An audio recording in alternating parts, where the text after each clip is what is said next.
What a fight night card. Jared Cannonier versus Caio Borralho just wrapped up and amazing performances throughout. We had the Ultimate Fighter. The main event was crazy, very competitive. And we're going to start with that fight. Caio Borralho defeats Jared Cannonier by a decision, 49-45, 49-45, and 48-46. And Caio Borralho didn't even really need to wrestle. He shot one takedown, which got stuffed, but he outstruck an older Jared Cannonier. If we're going to be fair here, Jared definitely looked like he was a bit older. Definitely not in his prime anymore, but Caio Borralho's striking has gotten so much better, and he's much more exciting when he fights this way. I would expect if he goes up against another top 5 fighter or the champion that he will mix it up, where he's not just going to strike, he's not just going to wrestle. That's what I want to see out of Caio Borralho in his next fight. How does his boxing, leg kicks, and takedowns mesh together? And that jab pretty much won the fight for Caio Borralho. He has an amazing fast jab in and out, sets up the straight behind it for the 1-2 combo, and that was the combination that rocked Jared Cannonier twice in the fight. In the 5th round though, it looked like Cannonier not only got rocked, it looked like he got knocked out, but then woke up when he hit the ground and Caio Borralho was hitting him with ground and pound. I think the referee could have stopped the fight, but Dan Miragliotta usually lets fights play out a lot longer. And Cannonier survived into a decision, so he showed his toughness. He landed some big shots on Borralho too. I mean, some huge hooks. Borralho's got a chin on him because the last thing to go for a fighter is his power. And Jared Cannonier has always been known as one of the most powerful fighters at middleweight. He cracked Borralho with some big shots, even cut him open badly under the eye. But Borralho never really got hurt that badly, didn't show like he was phased that much from the punches of Cannonier. The main thing was both fighters were slipping around throughout the fight. I don't know why the octagon was so slippery. Like multiple times, both fighters were wiping their feet. They were sliding as they were throwing punches at times. Like it was a very difficult fight for both guys because they were slipping around. But still, Caio Borralho showed to be the smarter fighter in there, the more well-rounded fighter, and just the better striker at this age of Jared Cannonier. And that's not to say like Cannonier would beat him in his prime, because again, Borralho didn't even need to wrestle him to beat him, which is his strong suit. He's a much better wrestler than he is a striker. Even though he is getting better in the striking department, he has very, very good top control. And you definitely saw that when he hurt Cannonier, landed big ground and pound, got the Von Flue choke because Cannonier wanted to headlock him. And the Von Flue is a good counter to the headlock from side control or even half guard. But that should put Caio Borralho in the top 5 of the middleweight division. And he called out Dricus Du Plessis. He's not going to get Dricus next. He needs another win or 2 before he gets a title shot, because there's a lot of fights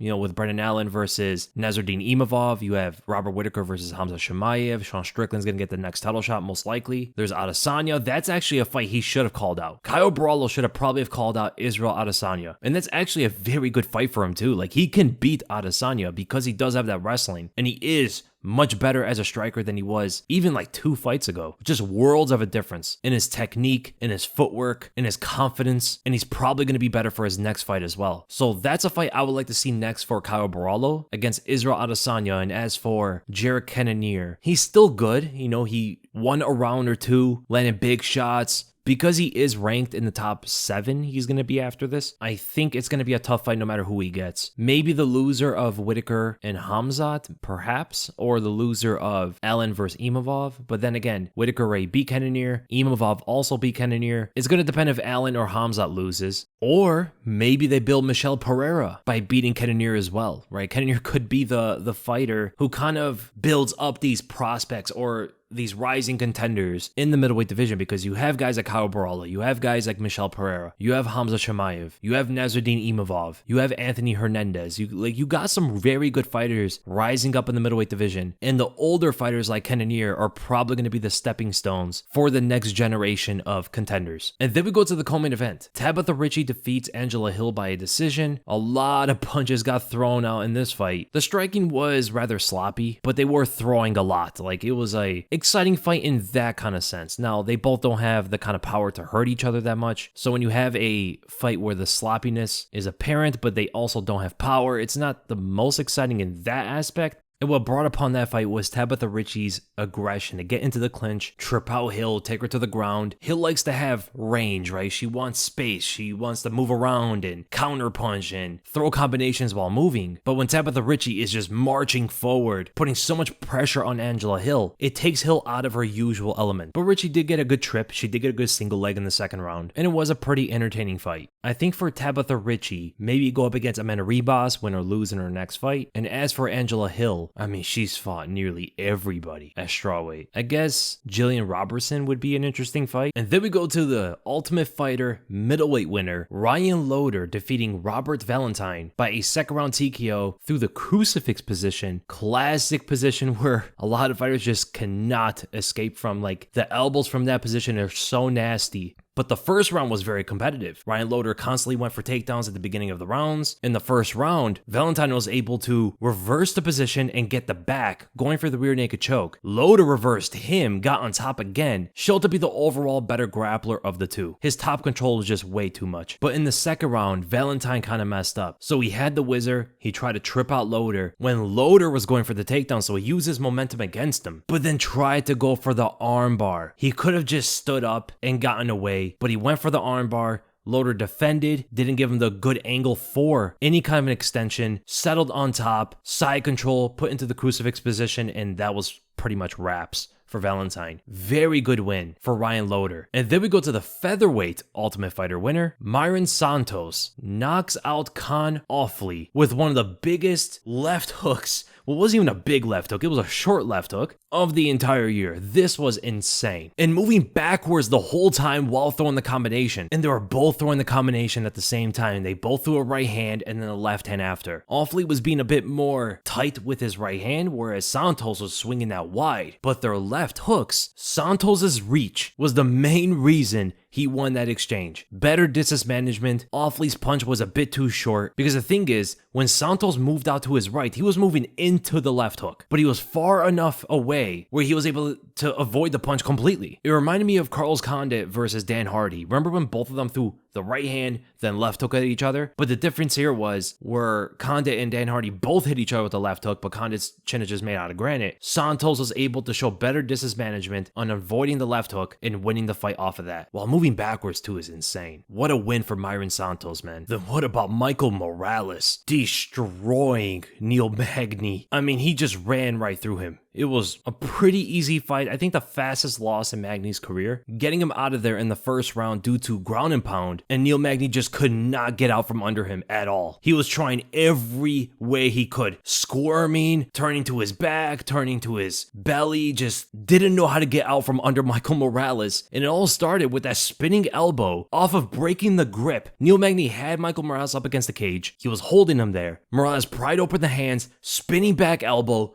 dropped Magny with it, loaded up leg kicks, walked into pretty much the full mount, landed a huge ground and pound. Magny turned to his belly, and the ground and pound just did not stop. That was a beat down by Michael Morales there, man. He is going to be a problem for these welterweights. The guy is so explosive. He's so physically strong. I mean, put into context, when we saw Ian Gary, who is a good fighter, he's another one of these up-and-coming contenders, he went to a decision with Neil Magny by kicking out his legs, hurting him multiple times, but couldn't finish him. Michael Morales easily does it in the first round. Crazy, man. So that's going to put Morales in the top 15, and a good next fight for him is maybe the loser of Burns and Brady, because that fight is next week, so it does line up pretty well. And as for Neil Magny, I mean, who is there for him to fight? Maybe Vicente Luque? If Luque's not fighting Nick Diaz, I guess that's a fight they can do. Both guys are out of their prime. That could be on like a main card somewhere, or probably featuring the prelims of a pay-per-view. What about Gerald Meerschaert with the comeback submission after getting dropped with a body shot, which was a beautiful uppercut to the body from Edmond Shabazian. I was surprised Gerald Meerschaert recovered that quickly. Edmond was trying to finish him off. Usually when fighters get hit by a liver shot like that, they just curl up into a finish. You know, they don't really recover that quickly and they can't defend themselves intelligently. But GM3 has got heart, man. He weathered the storm, got back up to his feet,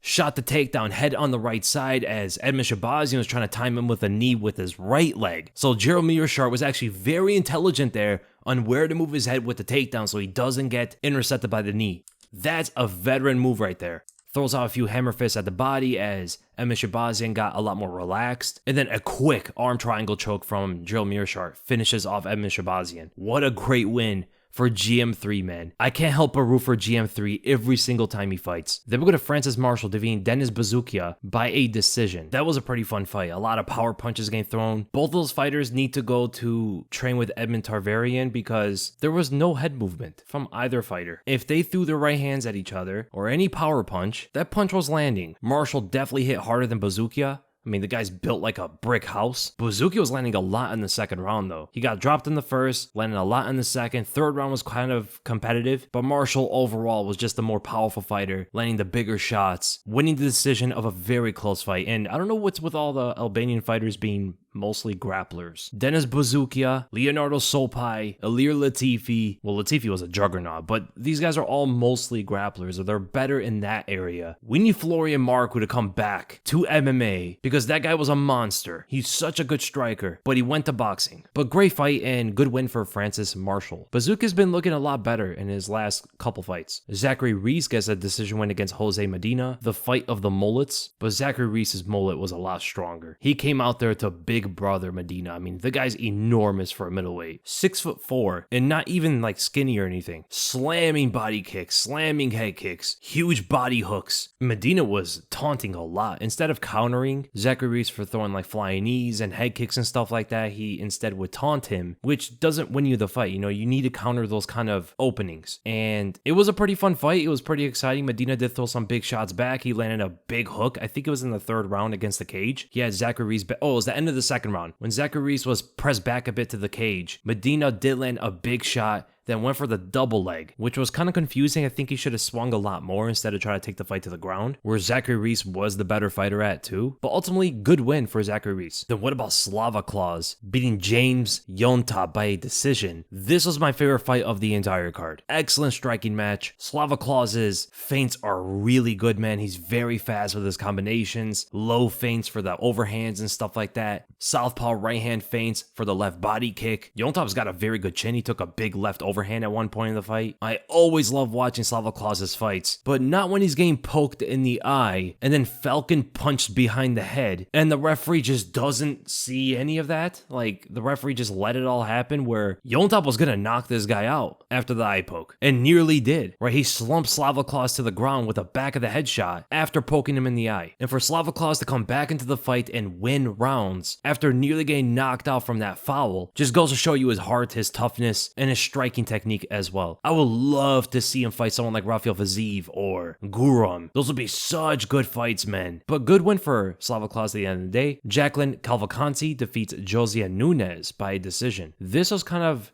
impressive because Josan Nunes is like the bantamweight version of Jessica Andrade. She's so strong, puts a lot of pressure on her opponents, very powerful, but Cavalcante pretty much just beat her with distance management. She's so much taller, so much longer, was able to move away, not get hit by too many big shots, and just land her shots from range continuously throughout the fight. There was that one combination in the first round. She threw a right straight, left hook, right body kick, all from range, and then moved away from Nunes's counter left overhand and continued to probe the jab out at her to keep the range. And then probably one of the best knockouts, a second I would say to Myron Santos' knockout, Wong Kong knocks out Victoria Leonardo in the first round about a minute into the fight, just 1-2 down the pipe, KOs her opponent, which is crazy because she only has one other knockout in her MMA career. And even in kickboxing, she wasn't a big knockout artist either. She does have a win against Valentina Shevchenko in kickboxing, which is kind of interesting. But man, her kickboxing is very, very good. So it's going to be interesting in how she contends with fighters like Valentina Shevchenko, Alexa Grasso, and Menin Furat. She's got to build her way up there, but I think they're going to fast track her to the top of the rankings very soon. And that's ultimately the end of the video, guys. I hope you guys enjoyed it. And if you did, make sure to give this video a like, make sure to subscribe with the bell for notifications, and I'll see you guys in the next video. And I hope you guys have an amazing weekend.